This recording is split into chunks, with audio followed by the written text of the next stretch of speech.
Hey guys, I'll show you how to fix this problem on Windows system.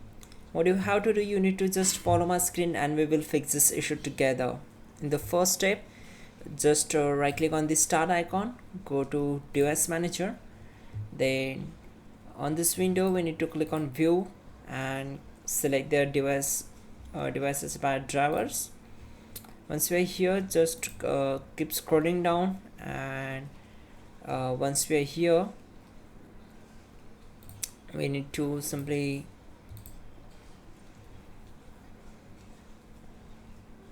right click on the om1.inf, select it, and you can remove the driver. If you remove the driver, then the uh,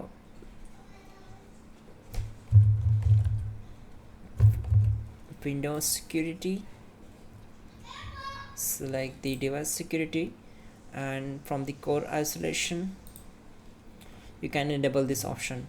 If you remove this om1 and simply restart your system, and simply you can enable this option easily.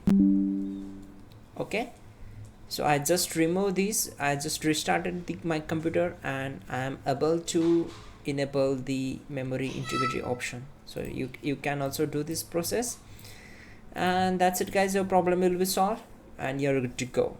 You can also check out our description link to fix this issue quickly and effectively. That will be also a better way to fix this issue.